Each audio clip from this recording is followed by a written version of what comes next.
പതിറ്റാണ്ടുകളോളം ഒരുപാട് തലമുറകളുടെ ദാഹമകറ്റിയ മഠത്തിൽ കുളത്തെ കരുതലോടെ സംരക്ഷിക്കുകയാണ് മീനത്തേരിൽ കുടുംബം.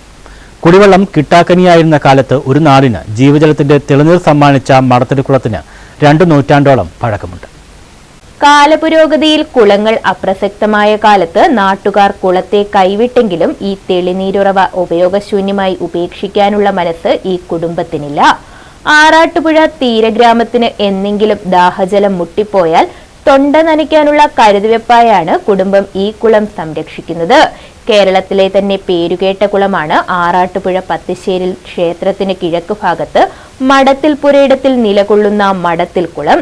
തൈവീട്ടിൽ തെക്കതിൽ കുടുംബക്കാരുടേതായിരുന്നു കുളം. മധുസൂദന പണിക്കരുടെ കയ്യിൽ നിന്നാണ് ഇപ്പോഴത്തെ ഉടമസ്ഥനായ മീനത്തേരിൽ സാലി കുളം വാങ്ങിയത്. ഇപ്പൊ ഈ കുളം എൻ്റെ കൈവശം വന്നിട്ട് 35 വർഷം കഴിഞ്ഞു. ഇപ്പം എല്ലാ വർഷവും മീനപ്പരണി ഉത്സവം അനുബന്ധിച്ച് നമ്മളിത് അതിനോടനുബന്ധിച്ച് അങ്ങ് വെട്ടി വൃത്തിയാക്കല. പിന്നെ ആൾക്കാർക്കൊരു ഉപകാരവും നമ്മളും സ്ഥിരമായിട്ട് ഉപയോഗിക്കുന്ന ഈ ഒരു വെള്ളമാണല്ലേ. അപ്പോൾ അങ്ങനെ ഒരു കാഴ്ചപ്പാടും പിന്നെ എപ്പോഴും കുളം വൃത്തിയായി കിടക്കണം എന്നുള്ള ആ ഒരു മനോഭാവത്തിൻ്റെ പുറത്ത് അത് എല്ലാ വർഷവും കൈകാര്യം ചെയ്ത് അങ്ങനെ കൊണ്ടുപോകുന്നു. 2 നൂറ്റാണ്ട് പഴക്കമുള്ളൊരു കുളമാണ്. പക്ഷേ ഇപ്പം ഇന്ന് നമ്മൾ സംരക്ഷിക്കുന്നതിൻ്റെ ഉദ്ദേശം എന്ന് പറയുന്ന ഭാവിയിൽ ഈ ഒരു കുളത്തിനെ ആശ്രയിച്ച് ജീവിക്കേണ്ട അവസ്ഥ വരും. അതുകൊണ്ടാണ് ആ ഒരു കാഴ്ചപ്പാടിൽ ഇങ്ങനെ ചെയ്യുന്നത്. 3.5 പതിറ്റാണ്ട് മുമ്പ് വരെ ആറാട്ടുപുഴ നിവാസികളായ നൂറുകണക്കിന് കുടുംബങ്ങൾ ശുദ്ധജലത്തിനായി ആശ്രയിച്ചിരുന്ന കുളങ്ങളിൽ പ്രധാനപ്പെട്ടതായിരുന്നു ഇത്. അതിനു മുമ്പ് കൊല്ലം ജില്ലയിലെ അഴീക്കൽ മുതൽ വടക്ക് തോട്ടപ്പള്ളി വരെയുള്ള വലിയൊരു ഭൂദേശത്തെ ജനങ്ങളുടെ പ്രധാന അത്താണിയായിരുന്നു ഈ കുളം. പത്തിശ്ശേരിൽ ഭാഗം വലിയ കമ്പോളം കൂടിയായിരുന്നു.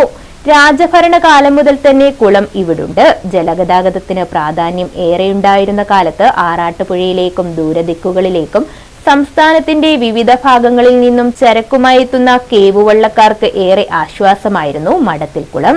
ഇവിടെ വന്ന് ദാഹമകറ്റിയും ശുദ്ധജലം ശേഖരിച്ചും മാത്രമേ അവർ പോകാറുണ്ടായിരുന്നുള്ളൂ. കേവുവള്ളക്കാരിലൂടെയാണ് മഠത്തിൽ കുളത്തിന്റെ മഹിമ കേരളം മുഴുവൻ അറിഞ്ഞത്. ആലുവാറ്റിലെ വെള്ളം കുടിച്ചു കഴിഞ്ഞാൽ പിന്നെ മഠത്തിൽ കുളത്തിലെ വെള്ളം കുടിക്കണമെന്നാണ് അവർ പറഞ്ഞിരുന്നത്. ഞങ്ങളാണ് ഈ കുളം കൈകാര്യം ചെയ്തുകൊണ്ടിരിക്കുന്നത്. ഇപ്പോൾ ഞങ്ങളെല്ലാം ചത്തുകെട്ട് പോയി ചെയ്യാനുള്ള ആളുകൾ ഇപ്പോൾ പുതിയ ആളുകളാണ്. അതിൻ്റേതായ ചില ബുദ്ധിമുട്ടുകൾ ഞങ്ങൾ അനുഭവിക്കുന്നുണ്ട്. എന്നാലും കുഴപ്പമില്ലാതെ വളരെ കാര്യമായ നിലയിലത് കൈകാര്യം ചെയ്യാൻ ഉപയോഗപ്പെടുത്തി കൊടുക്കുന്നതാണ്. ഇറങ്ങി പോരാതിരിക്കാൻ ഞങ്ങൾ വന്നിട്ട് 75 വർഷത്തോളമായി. അന്ന് ആൾ മുതലേ ഞങ്ങളാണ്. വേറെ ഒരു മനുഷ്യരും ഞങ്ങളുടെ തൻ്റെ മക്കളുമൊക്കെ വേറെ പോരാത്തവർ അങ്ങനത്തെ 2 പേരെ കുറിച്ചുണ്ട്. ഒട്ടേറെ പ്രത്യേകതകളുള്ള കുളമാണിത്. കുളത്തിൽ ഇറങ്ങാൻ ആരെയും അനുവദിക്കില്ല എന്നതാണ് പ്രധാന പ്രത്യേകത. കുളത്തിലേക്ക് സ്ഥാപിച്ച പാലത്തിൽ കയറി നിന്ന് തൊട്ടികൊണ്ട് കോരിയാണ് വെള്ളം ശേഖരിക്കുന്നത്. ഈ രീതിക്ക് ഇന്നും മാറ്റമുണ്ടായിട്ടില്ല.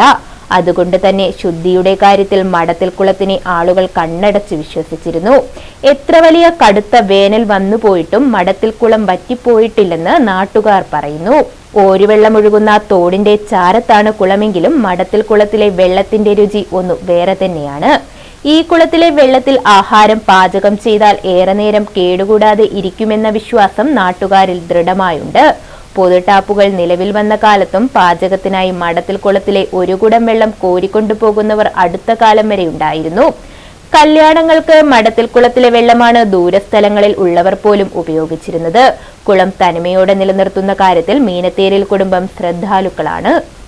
വളരെ പുരാതനമായ ഒരു കുളമാണിത്, മഠത്തിക്കുളം എന്ന് പറയുന്നത്.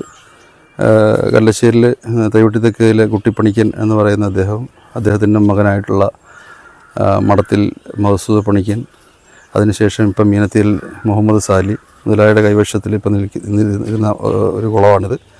ആണ്ടുതോറും കൃത്യമായിട്ടത് വെട്ടുന്നുണ്ട്. യഥാർത്ഥത്തിൽ ആറാട്ടുപുഴ പഞ്ചായത്തിൻ്റെ പടിഞ്ഞാറൻ മേഖലയിലെ ഒരു കാലഘട്ടത്തിൽ ഏറ്റവും വലിയൊരു കുടിവെള്ള സ്രോതസ്സായിരുന്നത്.